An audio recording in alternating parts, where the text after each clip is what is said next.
Après la mort de sa mère, un garçon nommé Beau reçoit un message vocal de son professeur, Monsieur Granger, qui lui dit qu'il comprend ce qu'il doit ressentir. Il ajoute qu'il a vécu une telle situation auparavant et qu'il aurait aimé que quelqu'un lui dise de ne pas laisser ses actions présentes perturber son avenir. Il mentionne aussi que la bourse que Beau vient de recevoir prouve qu'il est unique en son genre et qu'il ne doit jamais l'oublier. En terminant, il lui dit qu'il peut l'appeler s'il a besoin de quoi que ce soit ou simplement de parler. Le message se termine. La boîte vocale demande alors à Beau s'il souhaite enregistrer ou supprimer le message. De manière surprenante, Beau choisit de le supprimer et le message de Monsieur Granger est effacé immédiatement. Un an plus tard, Beau exécute des tours de magie impressionnants dans la rue pour gagner un peu d'argent. Après avoir impressionné un groupe de passants, il rencontre une fille nommée Holly et lui montre un tour où il fait léviter une bague dans les airs. Holly est très impressionnée par cela, mais lorsqu'elle lui demande comment il l'a fait, il ne dit rien.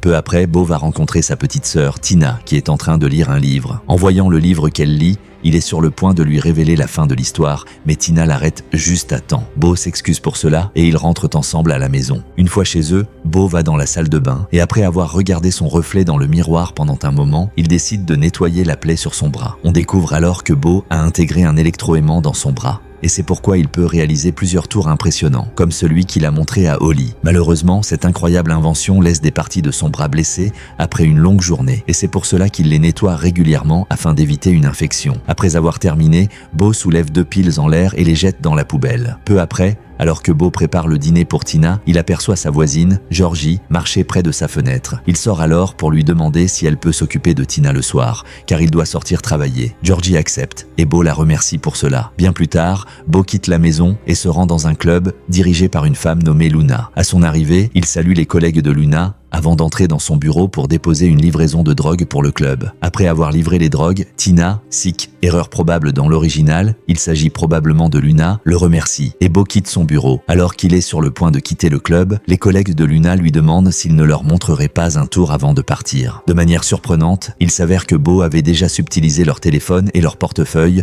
lorsqu'il les avait salués plus tôt. En rendant les objets, il reste choqué et se demande comment il a pu faire cela. Peu après, Beau se dirige dans la rue et commence à vendre les drogues à certains de ses clients réguliers. Tout se passe bien pendant un moment, mais bientôt les policiers arrivent à l'un des lieux de ces transactions. En voyant la police, son client prend la fuite, mais Beau reste sur place et obéit aux agents lorsqu'ils lui demandent de lever les mains. Même s'il a encore les drogues sur lui, un des policiers le fouille minutieusement, mais ne trouve rien. Beau affirme alors qu'il n'a rien sur lui et que la personne qui s'est enfuie a probablement eu peur des policiers. Comme il ne trouve rien sur lui, les agents le laissent partir et Beau s'en va. De retour chez lui, Beau voit Tina déjà endormie et il se dirige directement vers sa chambre. Le lendemain matin, l'alarme de fumée retentit dans la cuisine. En courant dans la pièce, Beau voit Tina sur le point de verser de l'eau dans une casserole contenant de l'huile chaude. Il l'arrête immédiatement et la gronde pour avoir tenté une chose aussi dangereuse, mais Tina dit qu'elle ne savait pas quoi faire d'autre. Elle ajoute qu'elle voulait seulement lui préparer le petit déjeuner. En s'excusant, Beau dit qu'il comprend et il promet de lui apprendre à cuisiner.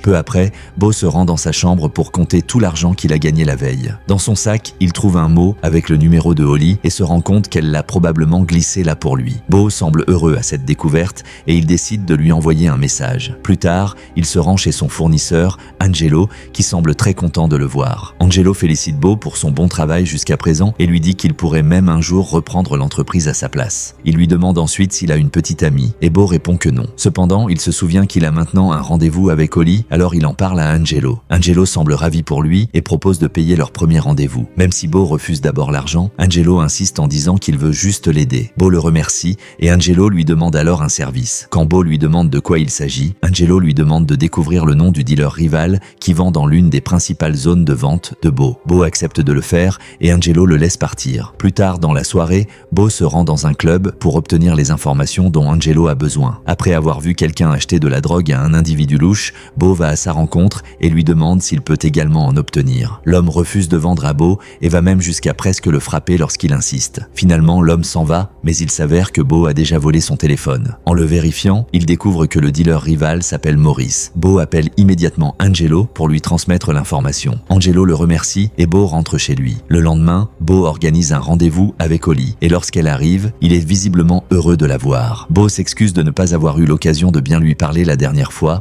et Holly lui répond que c'est pour cela qu'elle lui a laissé son numéro. Elle lui raconte ensuite qu'elle travaille dans une pâtisserie près de l'endroit où il l'a vue pour la première fois. Elle ajoute qu'elle y travaille seulement quelques jours par semaine, car elle étudie également dans un collège communautaire. En parcourant le menu, Holly mentionne qu'elle n'a jamais vu de magicien mignon auparavant, et cela semble plaire à Beau. Un peu plus tard, Holly parle de sa famille et explique que son père a quitté sa mère à cause de problèmes qu'elle avait. Elle ajoute qu'elle vit toujours avec sa mère, bien que son père ne soit pas très loin. Quand Holly demande à Beau de parler de lui, il raconte qu'il a perdu ses 2 parents et que sa mère est décédée l'année précédente. Il ajoute qu'il vit maintenant seul avec sa sœur Tina, mais qu'il travaille dur pour gagner assez d'argent afin de l'emmener vivre dans un meilleur quartier. Alors qu'il continue de parler, son téléphone sonne. Même s'il ne veut pas interrompre son rendez-vous, Holly lui dit qu'il peut répondre. En s'éloignant de la table, il découvre que c'est Angelo qui l'appelle et qui lui demande de venir immédiatement chez lui. Beau semble déçu de devoir écourter son rendez-vous, mais Holly réagit bien et lui dit qu'elle espère qu'ils pourront se revoir bientôt. Beau se rend ensuite chez Angelo, où l'un de ses hommes lui remet une arme. Beau ne comprend pas ce qui se passe, mais Angelo arrive et lui dit qu'ils doivent partir. Beau demande où ils vont et Angelo lui répond qu'il a découvert où Maurice habite et qu'il veut lui donner une leçon. Beau semble effrayé car il ne s'est jamais engagé pour ce genre de choses, mais il ne dit rien. En arrivant chez Maurice, Angelo et ses hommes le trouvent assis seul dans son garage. Angelo demande alors à Beau et aux autres de vérifier les environs pour s'assurer que personne d'autre ne se cache dans le coin. Pendant que Beau explore les lieux, quelqu'un essaie de l'attaquer et l'arme qu'il tient lui échappe des mains. Avant que la situation ne s'aggrave, un des hommes d'Angelo intervient et sauve Beau, qui semble soulagé. Pendant ce temps, Angelo s'assied à une table avec Maurice et ses hommes et lui dit qu'il ne peut pas croire qu'ils aient commencé à vendre de la drogue dans son territoire sans se présenter à lui. Maurice réplique qu'il n'a rien à faire d'Angelo, mais ce dernier éclate de rire, comme si c'était une blague. Angelo ajoute qu'il n'aime pas que Maurice et ses hommes disent aux gens que leurs drogues sont moins chères et les comparent aux siennes. Un des hommes de Maurice insulte Angelo et lui jette des jetons de casino au visage. Angelo, furieux, frappe l'homme avant de se tourner vers Maurice. Il lui dit qu'il préfère qu'ils travaillent ensemble en tant que partenaires plutôt que comme rivaux. Cependant, Maurice doit choisir entre quitter la ville ou collaborer avec lui pour partager une partie des gains. Maurice ne répond pas et Angelo quitte les lieux avec ses hommes. Sur le chemin du retour, les hommes d'Angelo plaisantent sur le fait que Beau ait laissé tomber son arme. Bien que Beau ne trouve pas cela drôle, il fait semblant de rire avec eux. Une fois chez lui, Beau raconte tout ce qui s'est passé à Georgie et lui dit qu'il n'a jamais voulu être un trafiquant de drogue impliqué dans des activités dangereuses. Georgie lui demande si une telle situation s'est déjà produite auparavant et Beau répond que non. Il ajoute qu'il appréciait Angelo parce qu'il ne semblait pas être le genre de personne à frapper les gens. Beau explique également qu'il n'aurait jamais travaillé pour Angelo s'il avait su que les choses deviendraient aussi violentes. Alors qu'il dit qu'il doit trouver un moyen de s'en sortir, Georgie le regarde, incapable de lui donner une réponse. Le lendemain, Beau impressionne des touristes avec ses tours de magie. Ensuite, alors qu'il emballe les drogues pour les vendre, Beau reçoit un appel de Holly qui lui demande s'ils peuvent se voir plus tard dans la soirée. Beau lui répond qu'il est occupé, mais qu'il peut préparer le dîner pour elle le lendemain. Holly accepte et termine l'appel lorsqu'un client arrive. Le jour suivant, Beau exécute un tour de magie juste devant le lieu de travail de Holly et elle semble ravie de le voir. Après son travail, Holly rejoint Beau et ils rentrent ensemble chez lui pour dîner avec Georgie et Tina. Pendant le dîner, Georgie demande où ils se sont rencontrés et Holly explique qu'elle a vu Beau faire un spectacle devant son lieu de travail. Tina semble beaucoup apprécier Holly et lui demande si elle est déjà la petite amie de Beau. Holly sourit et répond qu'ils viennent juste de se rencontrer. Peu après, Georgie et Beau quittent la table et Georgie dit à Beau qu'Holly semble être une fille sympa. À ce moment-là, quelqu'un sonne à la porte. Lorsque Beau va ouvrir, il découvre qu'il s'agit d'Angelo. Beau est surpris de le voir, mais Angelo entre dans la maison et salue tout le monde. Tina se présente comme étant la sœur de Beau et dit qu'Holly est comme sa petite amie. Angelo les complimente, mais il mentionne qu'il doit parler à Beau en privé. Une fois dehors, Angelo explique à Beau que Maurice n'a pas suivi son avertissement et continue de vendre ses drogues.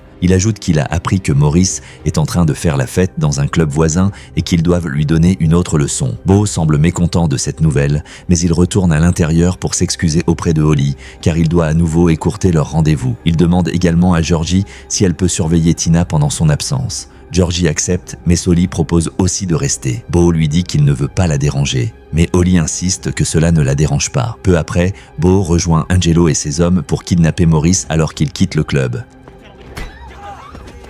Ils emmènent Maurice chez Angelo, qui lui reproche de ne pas avoir respecté ses consignes. Angelo demande à Maurice s'il est gaucher ou droitier. Maurice, confus, finit par dire qu'il est gaucher. Angelo saisit un couteau et dit qu'il va lui donner une leçon pour avoir désobéi. Alors que ses hommes maintiennent Maurice, Angelo tend le couteau à Beau et lui ordonne de couper la main gauche de Maurice. Beau est horrifié et affirme qu'il ne peut pas faire cela. Angelo l'encourage en disant que, s'ils ne font rien, Maurice continuera de se jouer d'eux et ne prendra jamais leurs avertissements au sérieux. Il ajoute que Beau a le choix. Soit il coupe la main de Maurice, soit il perd la sienne. Maurice supplie Beau de ne pas le faire, et bien que Beau hésite pendant un moment, il finit par obéir. Après que Beau ait coupé la main de Maurice, Angelo le prévient que s'il recommence à vendre ses drogues, il sera tué.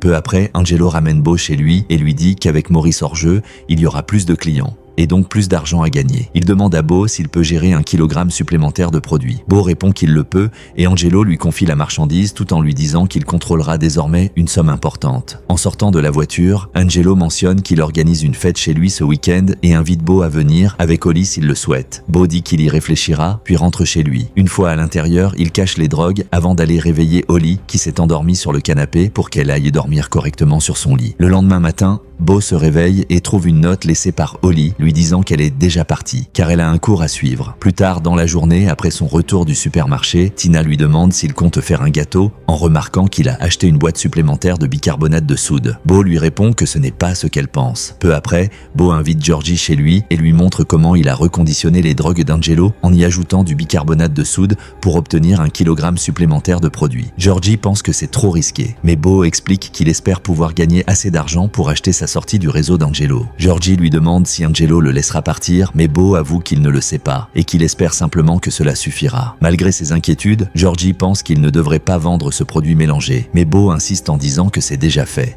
Un peu plus tard, Beau quitte la maison et vend les drogues à ses clients habituels. En fin de soirée, il reçoit un appel de Holly qui lui demande si elle peut venir chez lui, car sa mère vient de la blesser. Beau lui dit qu'elle peut venir et lorsqu'elle arrive, Holly lui explique que sa mère la frappe chaque fois qu'elle est ivre. Beau lui dit qu'elle ne mérite pas d'être maltraitée et qu'elle peut rester chez lui aussi longtemps qu'elle le souhaite. Le lendemain matin, Holly se réveille et remarque l'électroaimant dans le bras de Beau. Elle lui demande ce que c'est et il lui répond que c'est une partie d'un effet. Holly remarque que cela semble infecté, mais Beau lui assure que ce n'est pas aussi grave qu'elle le pense. Elle reste inquiète et lui demande pourquoi il ferait une chose pareille pour un tour de magie. Beau lui raconte alors une histoire. Lorsqu'il était enfant, il a vu un magicien italien exécuter un tour de magie où il plantait un couteau dans sa main et la lame traversait sans laisser de blessure ni de sang. Intrigué, Beau avait demandé au magicien comment il avait fait, mais celui-ci avait répondu qu'il ne pouvait partager ses secrets qu'avec d'autres magiciens. Beau avait été déçu. 1 an plus tôt, Beau avait rencontré ce même magicien et lui avait montré quelques-uns de ses propres tours. Le magicien avait alors avoué que le tour qu'il avait vu enfant était réel. Il s'avérait que le magicien s'était réellement perforé la main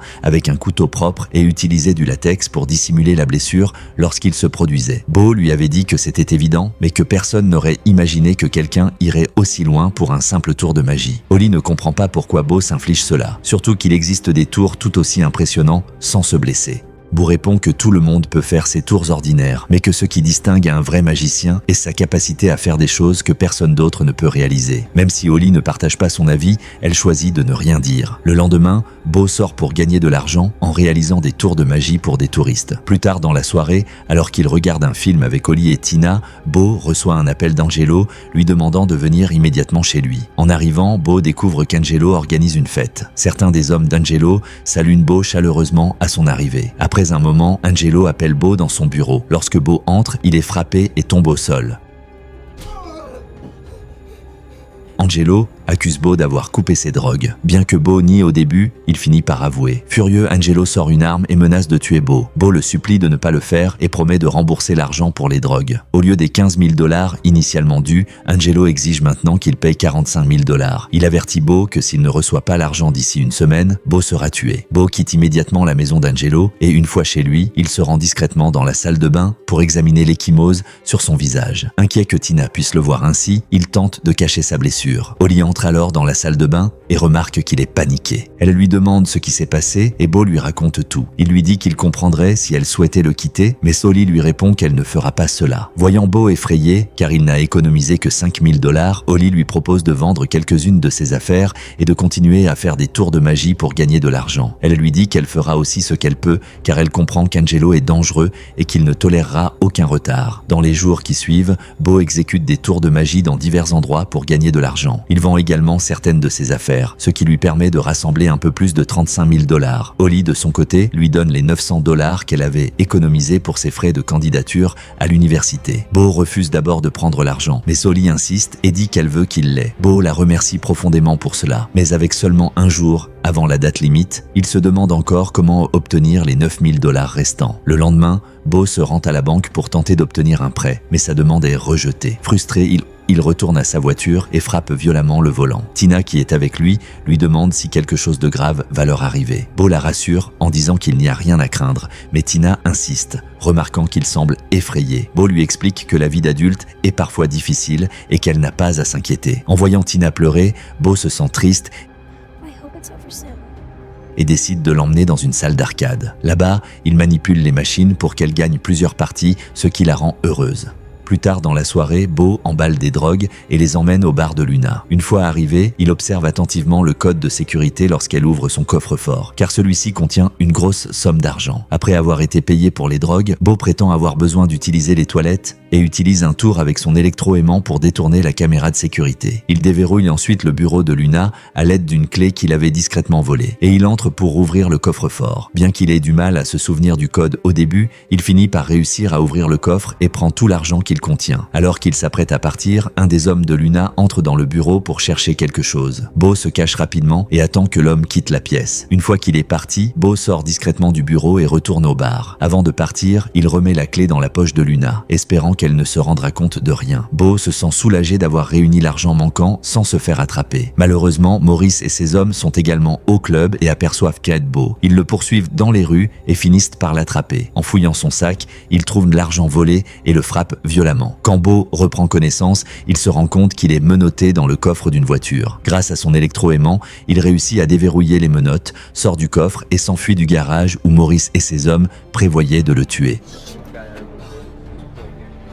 Après s'être échappé, Bo rentre chez lui, visiblement troublé et perdu, ne sachant pas quoi faire ensuite. Plus tard dans la nuit, Angelo et ses hommes arrivent chez Bo et saccagent entièrement sa maison en ne le trouvant pas. Pendant ce temps, Bo est chez Georgie et lorsque Angelo l'appelle, il supplie pour plus de temps afin de rassembler l'argent. Angelo, furieux, augmente encore la somme due, affirmant que Bo lui doit maintenant 50 000 $. Le lendemain matin, Tina demande pourquoi elle ne peut pas entrer dans la maison, mais Bo la rassure en lui disant de ne pas s'en faire. Il lui promet qu'il viendra la chercher à l'école plus tard. Après avoir accompagné Tina, Bo retourne chez lui et découvre l'ampleur des dégâts. Il raconte tout à Holly et lui confie qu'il était à 2 doigts de se faire tuer. Holly lui conseille de fuir Los Angeles avec Tina, en ajoutant qu'elle partira aussi dès qu'elle aura terminé son semestre actuel. Bo lui demande pourquoi elle veut partir, et elle répond qu'elle a réfléchi à ce qu'il lui avait dit. Elle estime qu'elle mérite d'être mieux traitée que ce que sa mère lui fait subir. Plus tard dans la journée, Bo se rend à l'école de Tina pour la chercher. Malheureusement, on lui dit que son oncle est déjà venu la récupérer. Peu après, Tina appelle Bo, mais il entend la voix d'Angelo au téléphone et comprend que sa sœur a été kidnappée. Angelo lui explique que s'il veut récupérer sa sœur,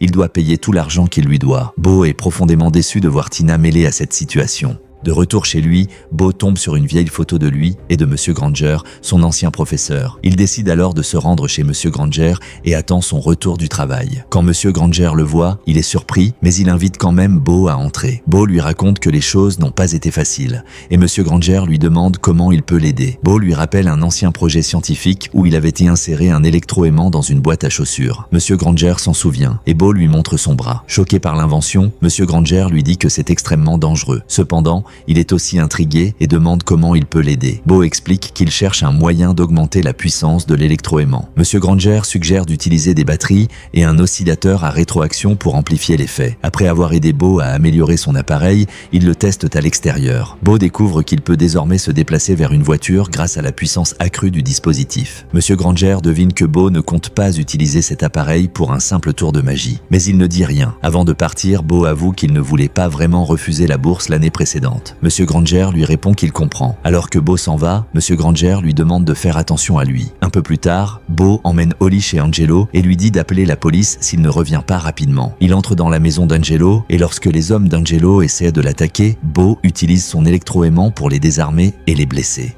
Choqué par ce qu'il peut faire, les hommes reculent. Beau appelle Angelo, qui apparaît furieux de le voir. Beau exige de savoir où se trouve sa sœur, mais Angelo refuse de répondre tant qu'il n'aura pas tout son argent. Angelo décide qu'il est temps de lui donner une leçon, affirmant qu'il a investi en lui et que Beau l'a trahi en manipulant ses drogues. Il sort une arme et tire sur Beau, mais est stupéfait de voir la balle flotter dans les airs devant lui. Beau contrôle ensuite une des balles et la positionne au milieu du front d'Angelo, le menaçant de tirer s'il ne révèle pas l'endroit où se trouve Tina. Angelo, terrifié, finit par avouer que Tina est chez sa tante, à une certaine adresse. Après avoir libéré Angelo, Beau lui donne les 15 000 $ qu'il lui devait réellement et part rapidement pour sauver sa sœur. Il trouve Tina saine et sauve et ils rentrent ensemble en voiture. Beau, submergé par l'émotion, se met à pleurer en pensant à tout ce qu'il a traversé. Tina, triste pour lui, le prend dans ses bras, suivi de Holly.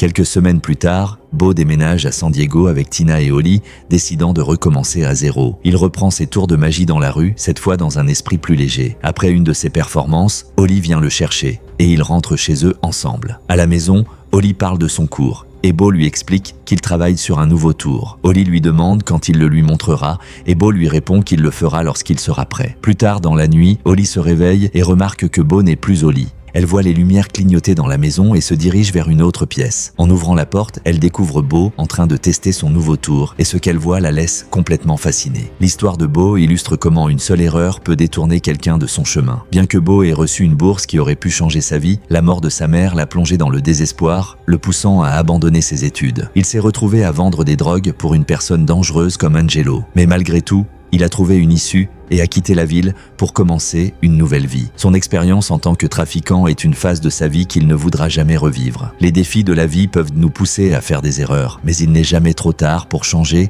et emprunter un meilleur chemin.